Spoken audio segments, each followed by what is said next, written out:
শ্রী শ্রী মাধব গড়িয়া মঠ পক্ষ থেকে সকলকে জানাই কৃষ্ণপ্রীতি ও শুভেচ্ছা।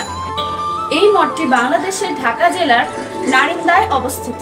এই মঠটি 1921 সালে 31 অক্টোবর প্রতিষ্ঠিত হয়। শ্রী শ্রী মাধব গড়িয়া মঠের প্রতিষ্ঠাতা হলেন জগৎগুরু প্রভুপাদ শ্রী শ্রী ভক্তিসিদ্ধান্ত সরস্বতী গোস্বামী ঠাকুর।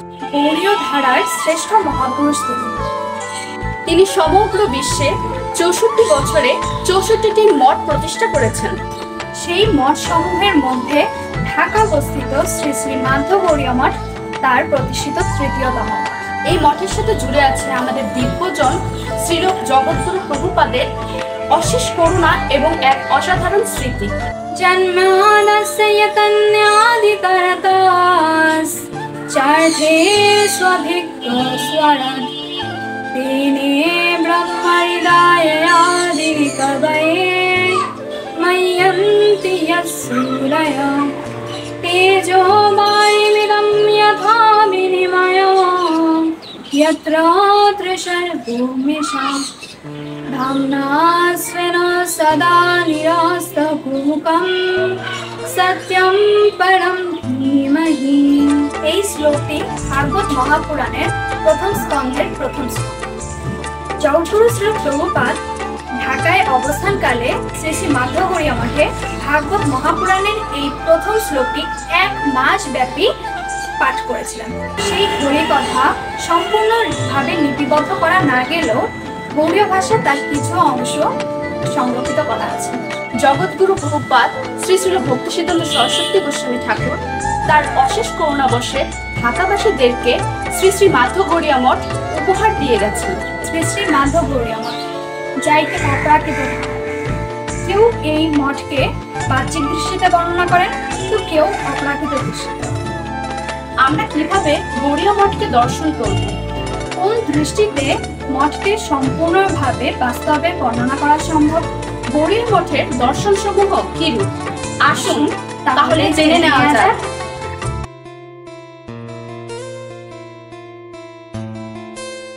গড়িয়া মঠ হয় রাধা কৃষ্ণের সেবা স্থান। কৃষ্ণ ভক্তি, কৃষ্ণ নাম ও কৃষ্ণ প্রেম কেবলই হইবে দান। সম্পর্কে প্রভাব বলেছেন এটি শ্রীকৃষ্ণ স্বরূপের স্বরাজ্য প্রচারের রাজসভা।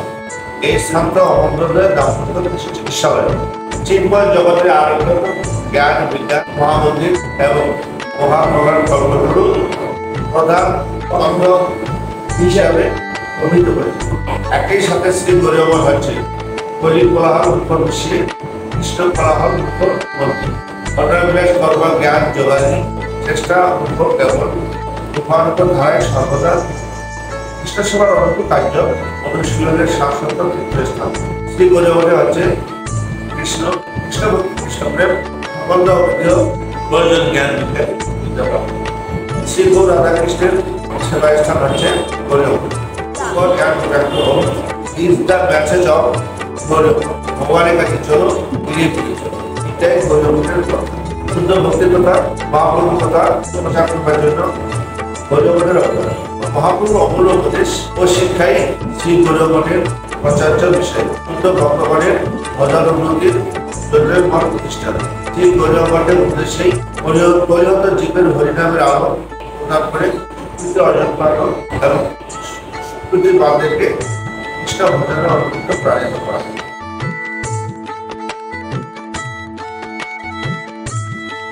পূর্ব মহাজন পথে চলে ওরা আসে নবপথে উৎপাদ আসিয়া জীবের নাশ। শ্রী গড়িয়া মঠের উদ্দেশ্য হচ্ছে কৃষ্ণানুসরণ এবং গৌর কৃষ্ণ নাম প্রচার।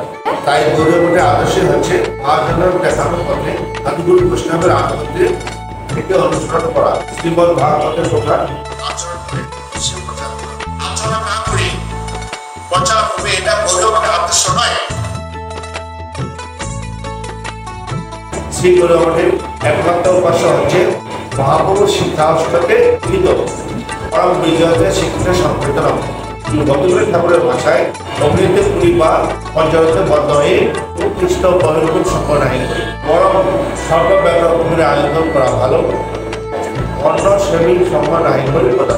কৃষ্ণ রহস্যে বলা আছে যারা বিষয় ভোগ প্রাপ্ত হওয়ার জন্য ভক্তির স্মরণা করে, আজ এক দেবীর পূজা করে অন্য দেবতার পূজা করে। এমন সেই যুক্ত নানা দেবদেবী সেবকদের থেকে সাপ বা কুমির ইত্যাদি হিংস্র পশুদের সংগ্রহ করা অনেক ভালো।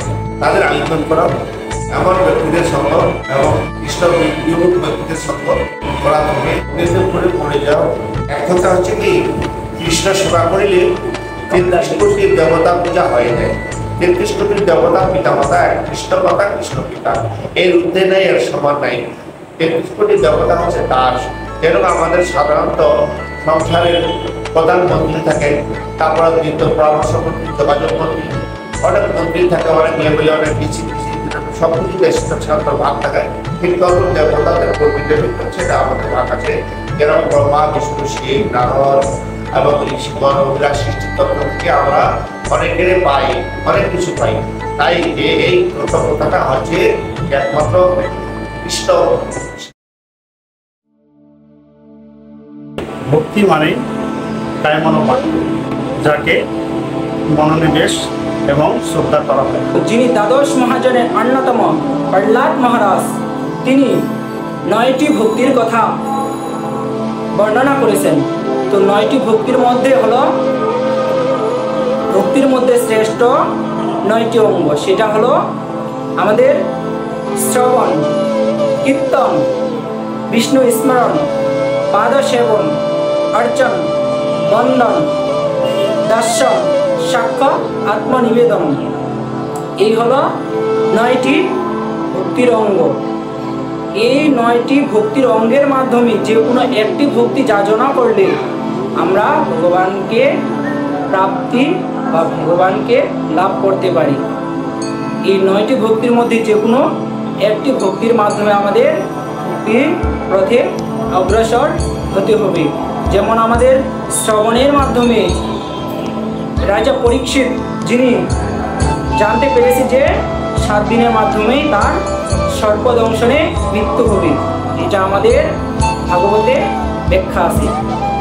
তো তিনি সুখদেব গোস্বামীর কাছ থেকে ভাগবত কথা শ্রবণ করে তিনি ভগবত বুদ্ধি প্রাপ্ত হয়েছিলেন বা ভগবানকে লাভ করেছিলেন। তো কীর্তনের মাধ্যমে কে আমাদের সুখদেব গোস্বামী, বিষ্ণু স্মরণের মাধ্যমে কে আমাদের প্রহ্লাদ মহারাজ। তো প্রহ্লাদ মহারাজের কাছ থেকে আমাদের অনেক কিছু শেখা আছে। প্রহ্লাদ মহারাজ তিনি শৈশব কাল থেকে, বালক বয়স থেকে হরিভজন করেছিল। তিনি দৈত্য কুলে বা অসুর কুলে জন্মগ্রহণ করেও তিনি পরম বিষ্ণু ভক্ত ছিলেন। তিনি সব কিছুতেই সর্বদা বিষ্ণু স্মরণ করতেন। তো এই বিষ্ণু স্মরণে লাভ করেছিল আমাদের প্রহ্লাদ মহারাজ। পাদসেবনে হলো আমাদের লক্ষ্মী দেবী, যিনি ভগবানের বিষ্ণুর পাদসেবন করে ভগবানকে লাভ করেছিল। তো অর্চনে হলো আমাদের রাজা পৃথু মহারাজ, তিনি কিন্তু ভগবানের সপ্তাহেশ অবতার। তবুও তিনি এই মানুষদের শেখানোর জন্য মানুষদের আচরণ করে দেখালেন কীভাবে অর্চনের মাধ্যমে ভগবানকে প্রাপ্ত হওয়া যায়। তো এবার অর্চনের পরে আমাদের বন্দনে অক্রূর, যিনি এই জন্য আমাদের কোনো কিছুর আগে বন্দনা করতে হয়। বন্দনার মাধ্যমেও ভগবানকে প্রাপ্ত হওয়া যায়। তো বন্দন। এবার আসি দাস্যভাবে আমাদের বজরংবলী হনুমান, যিনি ভগবানকে রাম, লক্ষ্মণ, সীতাকে কাঁধে নিয়ে তিনি সব জায়গায় বিচরণ করেছিলেন। এই দাস্যভাবে আমাদের ভগবানকে প্রাপ্ত হয়েছিল হনুমান। এই জন্য আমাদের ভগবত ভক্তির অনুশীলনটা দাস্যভাবে করতে হবে। আমাদের ভগবান একমাত্র সেব্য বস্তু, আর আমরা সব সেবক হিসাবে আমাদের ভগবানের সেবা করতে হবে। এবার আসি সাক্ষ্যটা তো আমরা সবাই জানি, সেটা হলো অর্জুন সখারূপে ভগবানকে প্রাপ্ত হয়েছিল। সেই মোর পিতামাতা, সেই পরম বন্ধু শ্রীকৃষ্ণ চরণে যে প্রেম ভক্তিদাতা, আমাদের সেই পরম বন্ধু একমাত্র শ্রীকৃষ্ণ। তো আমাদের এবার আত্মনিবেদনে বলি মহারাজ, যিনি সমস্ত কিছু নিবেদন করে দিলেন ভগবানের উদ্দেশ্যে। ভক্তিদেবীর 2 ছেলে ছিল, তাদের নাম জ্ঞান ও বৈরাগ্য। একদিন হঠাৎ জ্ঞান ও বৈরাগ্য কৃষ্ণ ভক্তির অভাবে অসুস্থ হয়ে পড়ল। তার মা ভক্তিদেবী বিভিন্ন মনের কাছে বিভিন্ন মত প্রকাশ করেন। একদিন এক মুনি ঋষি তাদের গীতা শ্রবণ করতে বললেন। শুনে তার পার্শ্ব পরিবর্তন হয়ে যায়। এই দেখে ভক্তিদেবী আরও চিন্তিত হয়ে পড়লেন। তখন নারদ মুনি পরামর্শে ভগবদ্গীতা শ্রবণ করলেন। তাতে তাদের চেতনা ফিরিয়ে আসলো। কৃষ্ণ যখন রাজ করেছিলেন সেখানেও বলছেন এটা 5 বছরে না, তাহলে এটা শুদ্ধ ভক্তি নয়। শুদ্ধ ভক্তি শুনলাম, শুদ্ধ ভক্তি সেটাই শুধু একমাত্র রাধারানীতে রাজ করেছিলেন, সেটাই হলো শুদ্ধ ভক্তি। আর যেটা রাজমন্ডলে রাজ করেছিলেন সেটাকে হচ্ছে পঞ্চরণ, মানে পঞ্চভক্তি, সেটাকে শুদ্ধ ভক্তি বলা হয় না। ভক্তি বলতে গেলে ধর্ম বলতে গেলে একমাত্র একটাই, ভাগবতে ধর্ম, ভাগবতে ধর্ম, এটা হচ্ছে শুদ্ধ ভক্তি।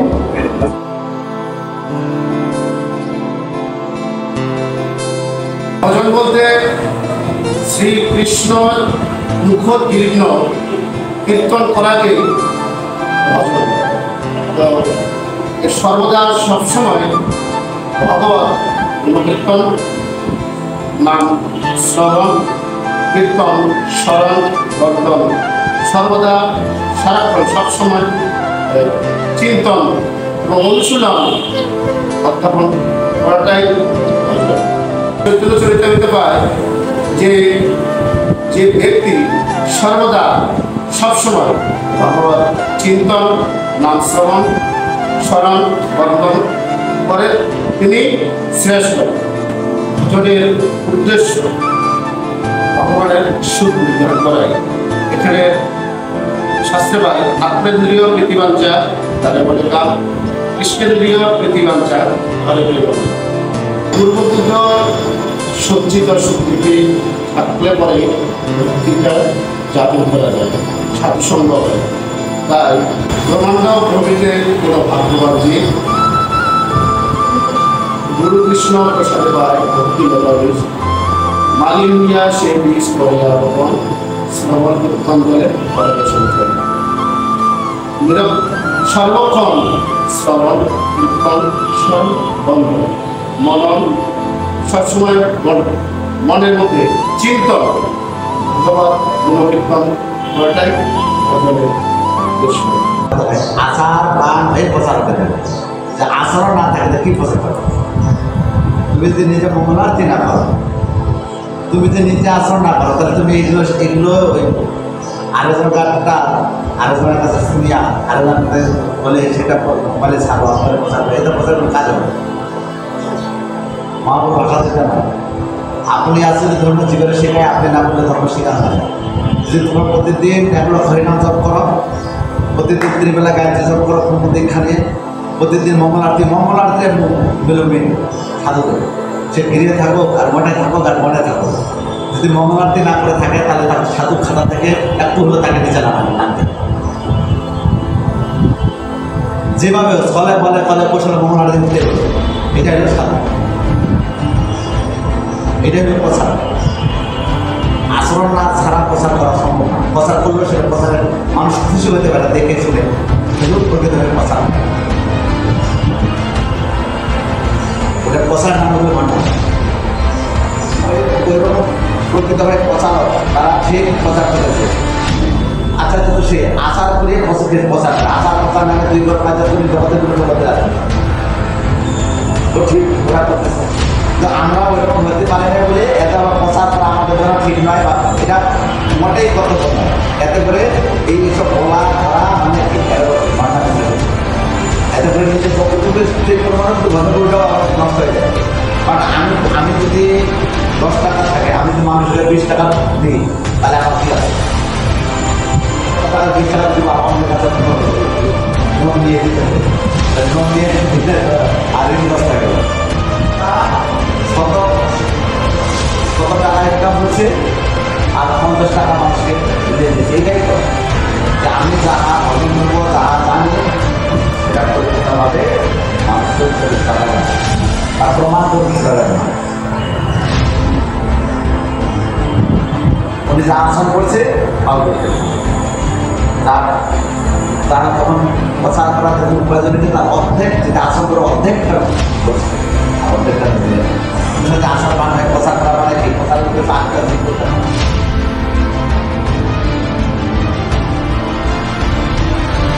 ভক্তিপথকে অবলম্বন করে সাধারণ ভোজন মার্গে এগোতে চাচ্ছি এবং অগ্রসর হওয়ার চেষ্টা আমরা করতেছি। ওই আছে প্রবর্তিত দাস সবার যারা হয়েছেন। তো এই ভক্তি মার্গে অবলম্বন ব্যতীত ভগবত ভজনে অগ্রসর হওয়া সম্ভব নয়। তো ভক্তি মার্গে কতগুলো বাধা যে সম্মুখীন আমরা হতে হয়, সে বাধাগুলো হচ্ছে 6 বেগ। এরই হচ্ছে ভক্তির বাধার মূল কারণ। যে 6 বেগকে বলছি বাচ বেগম, মনসাগ্রদ বেগান, জিহ্বামদের উপস্থ বেগান, এতান বেগান যোগেশ্বর ধীর, সর্বমঙ্গল পৃথিবী শিষ্য। বাক্যবেগ, মনোবেগ, ক্রোধবেগ, জিহ্বাবেগ, উদরবেগ, উপস্থ বেগ। এই 6 বেগ কিন্তু ভক্তিকে বাধাগ্রস্ত করে রাখে, ভক্তির পথকে বন্ধ করে রাখার চেষ্টা করে। এই বাক্যের দ্বারা যদি কখনো আমরা কৃষ্ণ ভগবত ব্যতিরেক অন্য কথা বাক্যের দ্বারা উচ্চারিত না করি, এটা হচ্ছে বাক্যবিক। মনোবিক আমাদের যে ষড়যন্ত্রের মধ্যে সবচেয়ে বড় হচ্ছে মনে মনে মনে যদি ভগবত চিন্তা ব্যতীত অন্য চিন্তা না করি, ভগবানের চিন্তাই করা। বাক্যবিক, মনোবিক, ক্রোধবিক। ক্রোধবিকের কারণে কিন্তু ভক্তিপদ নষ্ট হয়ে যায়। এই ক্রোধকে সংবরণ করা, কেননা সাধন ভজন মার্গে আসতে গেলে ক্রোধকে যত সময় আমরা সংবরণ না করবো তত সময় পর্যন্ত সাধনে স্থিরপ্রজ্ঞ হয়। ক্রোধবিক, জিহ্বাবিক। জিহ্বা লালসার কারণে কিন্তু হরিভজন পথে অগ্রসর অধিকাংশ মানুষ হতে পারে না, কেননা জিহ্বা লালসাটা সবচেয়ে বড় লালসা। নিরামিষ বিশুদ্ধ আহার এই চেয়েও যারা জগতিক যেসব কুখাদ্যে আমাদের জিহ্বা অগ্রসর হয়, এখান থেকে জিহ্বাকে ফিরিয়ে নিয়ে এসে গোবিন্দের অর্পিত ভগবত প্রসাদ জিহ্বাকে দিয়েই জিহ্বা যে পরিতুষ্ট হয়। জিহ্বাবেগ, বাক্যবেগ, মনোবেগ, ক্রোধবেগ, জিহ্বাবেগ, উদরবেগ। এই উদরবেগের কারণে কিন্তু দেখুন উপবাসগুলো আমরা করতে অসমর্থ হয়ে যাই।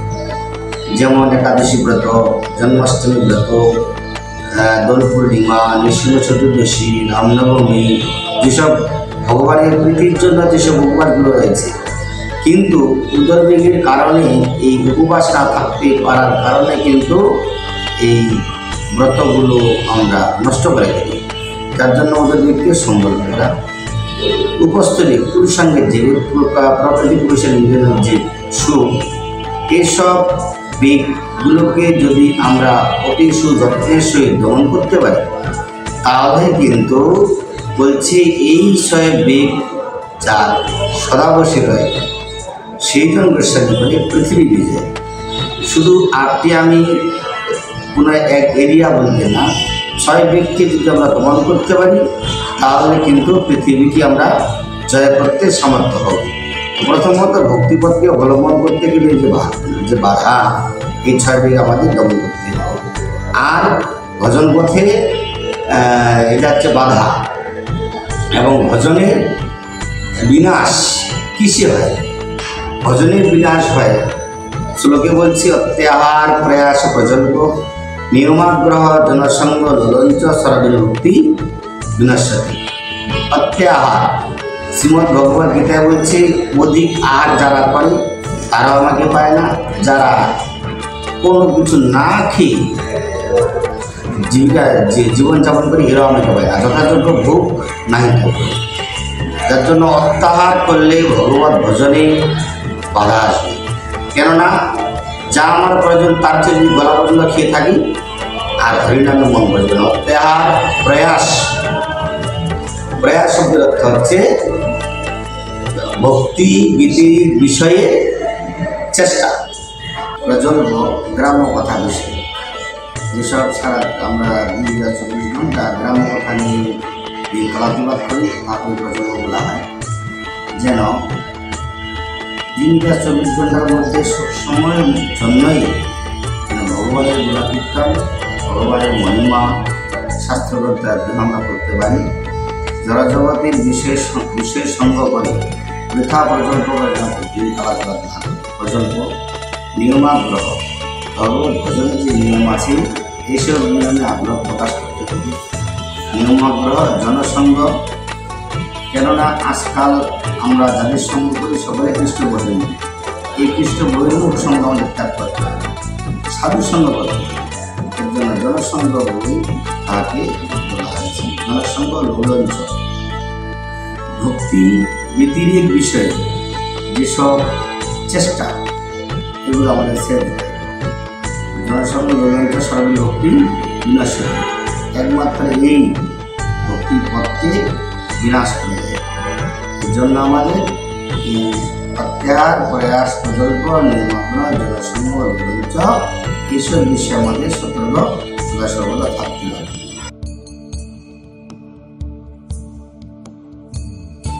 তো এই সম্পর্কে সর্বাগ্রে যেটা আমাদের করতে হবে সেটা হলো আমাদের ভক্তি বৃদ্ধি করতে আমাদের সাধুসঙ্গ করতে হবে।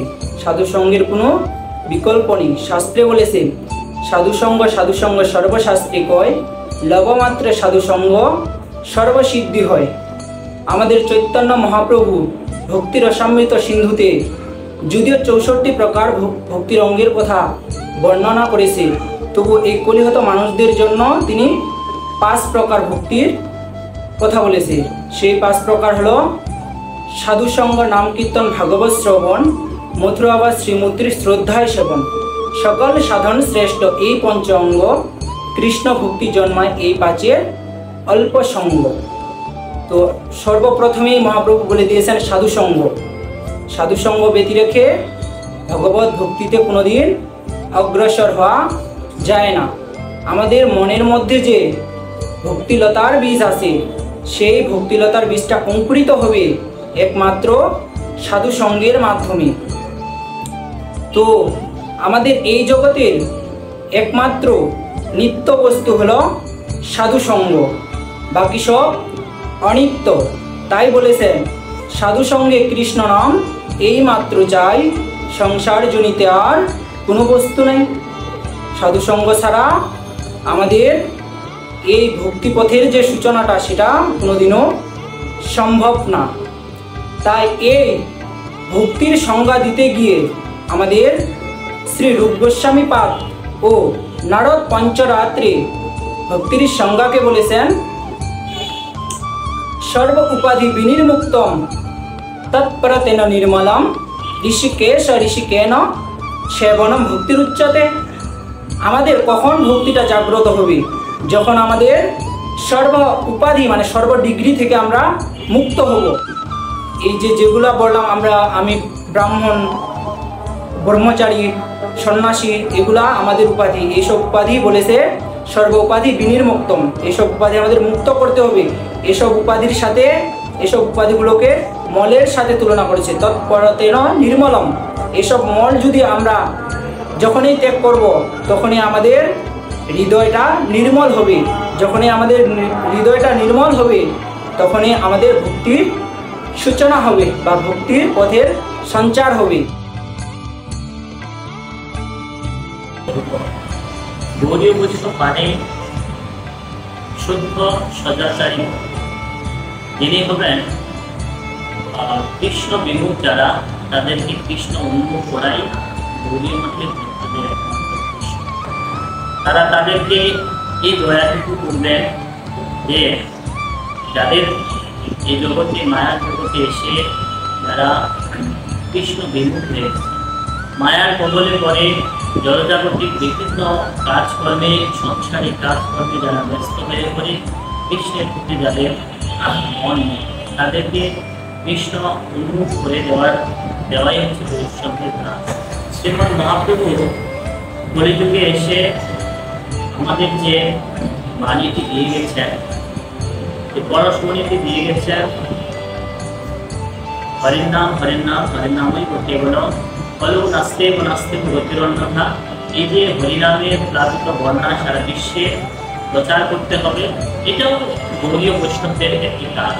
এটা শুধু কাজই নয়, এটা নিজের স্বার্থের জন্য বা পরম স্বার্থের জন্য, যেটা গোলক বৃন্দাবনে যেটা পরম প্রাপ্তি, সেটা পাওয়ার জন্য আমাদের করতে হবে। শুধু আমরা করলেই হবে না, গৌরীয় বৈষ্ণবরা এই জন্যই শ্রেষ্ঠ, তারা এই প্লাবিত বন্যাটিকে শুধু নিজের মধ্যে ধারণ না করে জগতের মানুষের মাঝে বিলাই দেওয়ার জন্য, এটাও গৌরীয় বৈষ্ণবদের একটা কাজ।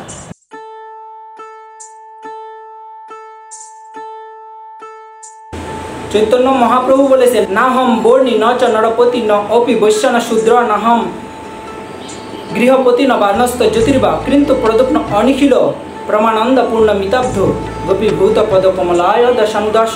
আমরা ব্রাহ্মণ নই, আমরা ক্ষত্রিয় রাজা নই, আমরা বৈশ্য নই, আমরা শূদ্র নই, আমরা গৃহী নই, আমরা বানপ্রস্থ নই, আমরা ব্রহ্মচারী নই, আমরা সন্ন্যাসী নই। তাহলে আমাদের মনে প্রশ্ন জাগতে পারে, তাহলে আমরা কে? তো এই শ্লোকেই বলে দিয়েছেন, গোপীর ভর্তু পদ কমলায় দশানুদাস। গোপীর ভর্তু মানে গোপীদের যিনি অধিপতি, গোপীদের যিনি পতি, পদকমলায় সেই পদ্মপলাশ লোচন শ্রীকৃষ্ণের দাসানুদাস, মানে দাসের আমরা অনুদাস। তো এটাই হবে আমাদের একমাত্র পরিচয়। জীব হচ্ছে অনুচৈতন্য আর ভগবান হচ্ছে বিভু চৈতন্য, যে বিভু থেকে অনুর প্রকাশ। ভগবান হচ্ছে সূর্য সম আর জীব হচ্ছে সূর্যের কিরণ সদৃশ। সূর্য যেমন আকাশে থাকে, তার কিরণরশ্মি যেমন পৃথিবীতে আমাদের কাছে পৌঁছায়, তদ্রূপ তিনি ভগবান সূর্যসম আর জীব অনু। এই অনু হওয়ার পরেও এই জীব কিন্তু ভগবত ভজনে অগ্রসর হতে পারে। আর ভগবান হচ্ছে সেব্য আর জীব হচ্ছে সেবক। জীবের কর্তব্য হচ্ছে প্রভুর সেবা করা, সে প্রভু হচ্ছেন ওনাদের গোবিন্দ। আর জীব গোবিন্দের কাছ থেকে অন্য কোনো কেউ না, একমাত্র শ্রীমদ্ ভগবদ্ গীতায় বলছে, মমৈ বাংশ জীবলোকে জীবভূত সনাতন মম ষষ্ঠানি ইন্দ্রিয়ানি প্রকৃতিস্থানে কর্ষতি। কেননা ভগবানের সত্তা থেকেই জীবের উৎপত্তি। ভগবানের সত্তা ব্যতীত জীব কখনো হতে পারেন না, আর জীব কখনো ভগবানের কৃপা ছাড়া চলতে পারবেন না। যেদিন ভগবানের সত্তা জীবের মধ্যে থেকে বেরিয়ে চলে যাবে, সেদিন পঞ্চবতীর দেহমাত্র করে থাকবে। আর যখন ভগবানের সত্তা চৈতন্য রূপে থাকবে, তখন জীব চলতে পারবে, বলতে পারবে, কথা বলতে পারবে। অতএব এই যে পঞ্চ প্রকৃতির গঠিত যে দেহের মধ্যে ভগবান জীব শক্তিকে প্রেরণ করেছেন, কেন? এর মূল উদ্দেশ্য হচ্ছে প্রভুর সেবা। প্রভুর সেবা যদি করতে পারি তবে জীবের সার্থক। আর যদি প্রভুর সেবায় জীব করতে না পারি, যদি নিজের আত্মের প্রতিবাঞ্ছা ভরণ পোষণ করে জড়তাকে বিদায় নিয়ে চলে যায়, তাহলে জীবের কোনো মঙ্গল সাধন হয় না। যুগ ধর্ম হয় নাম সংকীর্তন, এতদর্থে অবতীর্ণ শ্রী শশীনন্দন।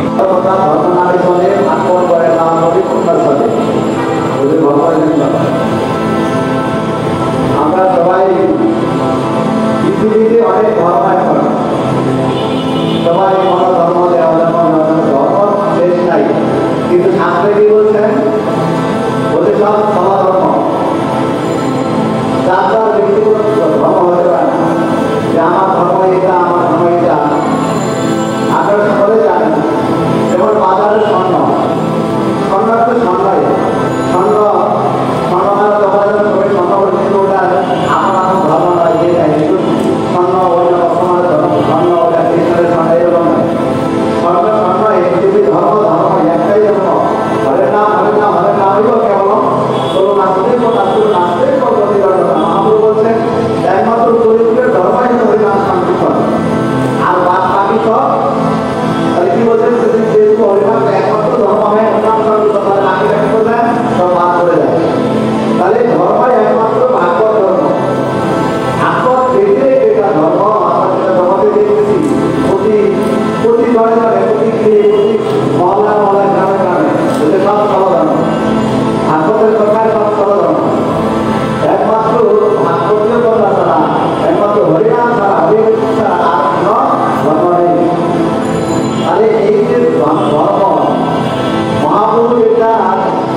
8টি শ্লোককে দিয়ে গেছেন আমাদের শিক্ষাষ্ট রূপে পরিচিত। 8টি শ্লোককে কেন্দ্র করে গোস্বামীগণ, জিৎ গোস্বামী বা রূপ গোস্বামী, সনাতন গোস্বামী আদি, রঘুনাথ দাস গোস্বামী, তারা বহু গ্রন্থ তারা লিখেছেন, অমূল্য গ্রন্থ। খুব কষ্ট করে তারা ব্রজমণ্ডলে ভোজন করে আমাদের জন্য এই উপহার করে গেছেন। সবচেয়ে দয়া এটা মহাপ্রভু দিয়েছিলেন অনন্ত দয়া। এই দয়া মানে কোনোদিন অনন্ত উদয় হয় না, মানে সবচেয়ে বড় উপকার। দয়া মানে নিত্য বস্তু ভগবানের অংশ হইলেন জীবাত্মা, ভগবান বিভু চৈতন্য পরমাত্মা, জীবাত্মার পরম শ্রেষ্ঠ ধর্ম হইলেন পরমাত্মা বিভু চৈতন্য ভগবান শ্রীকৃষ্ণের সেবা করা। মানে সেবা, সম্বন্ধ গানের সহিত ভগবানের সেবা করা। এই জন্য না ভগবান প্রেম ভক্তি পাওয়ার জন্য এটা প্রয়োজন, সম্বন্ধ অভিযোগ প্রয়োজন। এই জন্য ভগবান জগৎগুরু হইও সদ্গুরু চরণাস্ত করে পরিবর্তন করাই মনুষ্য জন্মের কর্তব্য এবং সার্থক।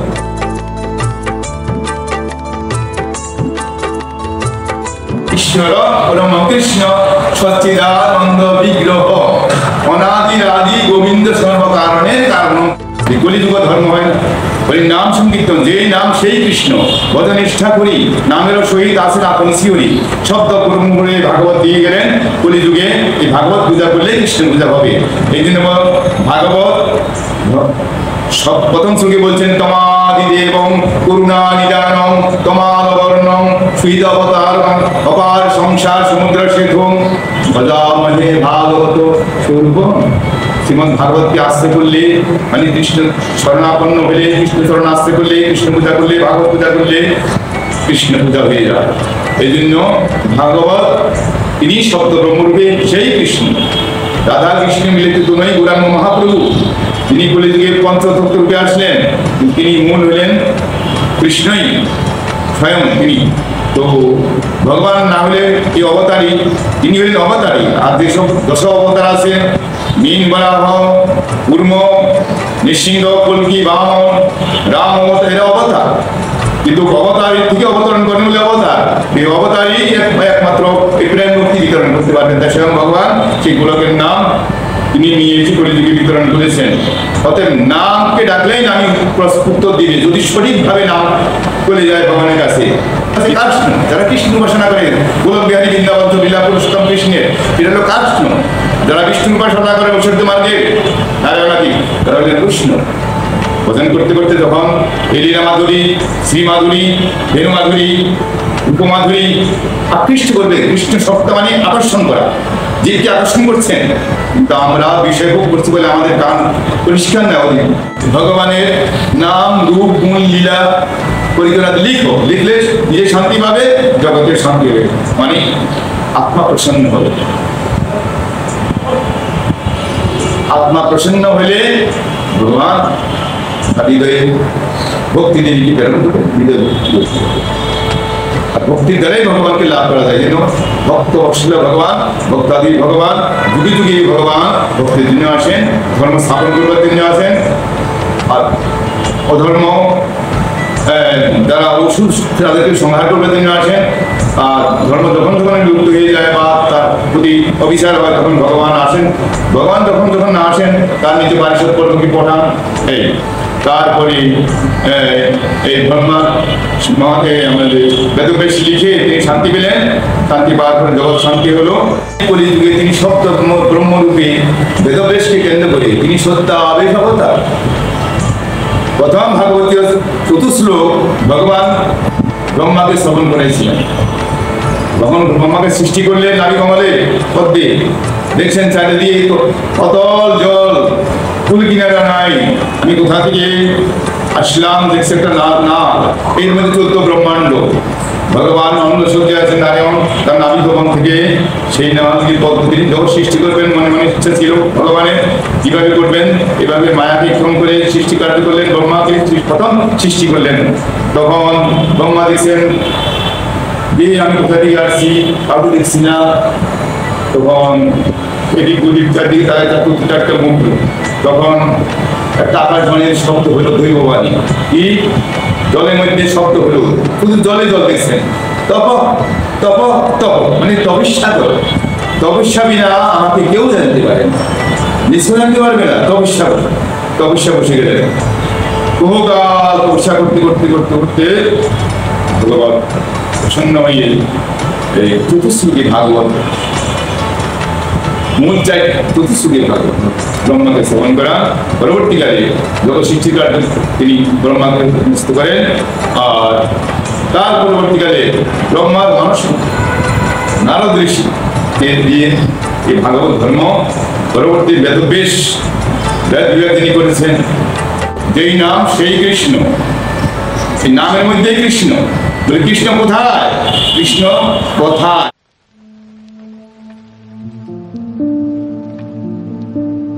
দিন করিয়া হইল ভগবানের কীর্তন প্রচার কর, তাহলে তোমাদিগকে দিন পরিশুদ্ধ করার জন্য অধিকতর সেবা নিযুক্ত থাকতে হইবে। আবার তোমাদের স্কন্ধে উত্তম তাগাদা আসিবে, তখন তোমাদের অধিকতর ভিক্ষা সংগ্রহ নিযুক্ত থাকে। আবার পবিত্র চরিত্র আচার নির্মল না হইলে সজ্জন গৃহস্থের গৃহে ভিক্ষা পাইবে না। তোমাদের জন্য একটি টাকাও রাখিয়া যাইব না, পরবর্তীকালে অলসতা প্রশ্রয় না পাও। হরিকীর্তন হরিভজন সদাচার জীবন করিতে করিতে না।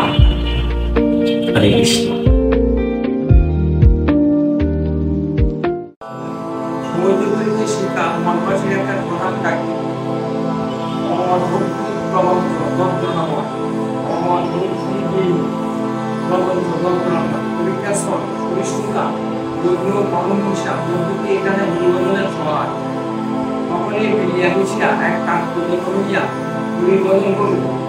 আমার প্রার্থনা সকলের কথা উৎসাহের সহিত প্রচার করুন। রঘুনাথের আলোধু পালবদ্ধ তুমি রহিয়া আমাদের চরম আকাঙ্ক্ষা বিজয়। প্রত্যেক ব্যক্তি আপনাকে সর্বক্ষণ সর্বাপেক্ষায় হিত গানের মনভাবী অল্প হিসেবে সেবা করবেন। শ্রীকৃষ্ণ নাম উচ্চারণকে ভক্তি করিয়া জানিবেন। আমাদের দুর্দিগ মনের কোনো উপায় নাই, শ্রীরাম অলম্বিত ফল বিজয়তে শ্রীকৃষ্ণ সংকীর্তনম গৌরমঠের একমাত্র উপাস্য। পরম বিজয়তে শ্রীকৃষ্ণ সংকীর্তনম গৌরমঠের একমাত্র উপাস্য। নিবেদন না করিলে দীপ গানে কর্ণিকার কর্ণিবেলে সইয়া যায়।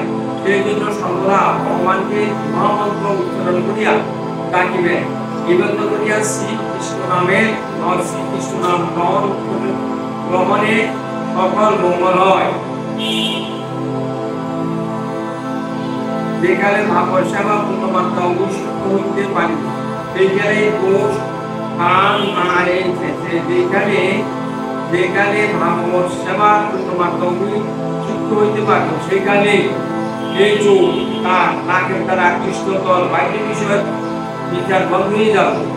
এই ছিদ্রতা সিদ্ধ দর্শন এর নির্যাতার প্রশংসা করিতে জাগিত হবে না। ফলস্বভাবিক কর্মানি প্রশংসা এই অবস্থা না হইলে প্রকৃত গণের সেবা, প্রকৃত গো সেবা, প্রকৃত রাধারূপের সেবা করিতে পারিব। এভাবে সংসারে নিত্য সবই আছে, যাহাতে কেবল দুঃখ যায়, সুখের খোঁজে সব। কেউ কি পেয়েছে সুখের মেলা? নিয়তি অশেষ করুণা অশেষ হাসি মোরা ঘুরিয়া মুখে খুঁজে পাই জীবনের সৃষ্টিতে কারণ। এটাই সে জানি সুখকে দুঃখ বলে জানি, ওরা এমনই অবোধ। যেদিনই জন্মায় হয় বোধ, যেটা হয় বিষয়ের বোধ। তখন শুনেলাম ঘুরিয়া বৈষ্ণব মুখে, ঘুরিয়া বৈষ্ণব জনে পরিচয়ের প্রশ্নে করে তবে আসে যে চেতনা থাকে।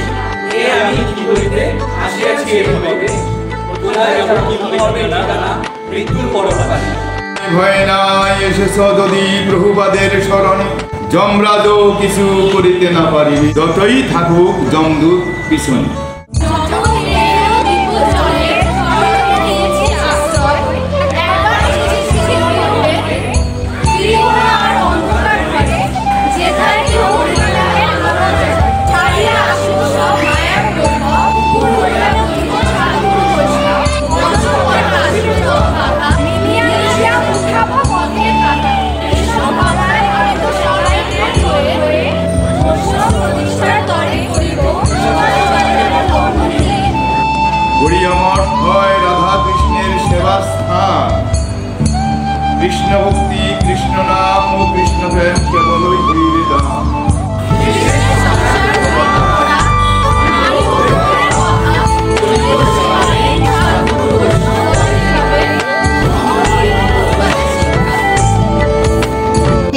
ভক্তবৃন্দ, আপনার কৃপা পূর্বক জগৎগুরু পূর্বক শ্রী ভক্তি সিদ্ধান্ত সরস্বতী গোস্বামীর ঠাকুরের আদর্শকে সামনে রেখে জীবের উদ্দেশ্য প্রাপ্তি করানোর জন্য শ্রী পূর্বতের আদর্শ আনুগত্য। শ্রী শ্রী মাধব গৌড় মহারাজ যে পারমার্থিক প্রচারের জন্য চেষ্টা করছে তাতে আমাদের পাশে থেকে আমাদেরকে কৃতার্থ করুন।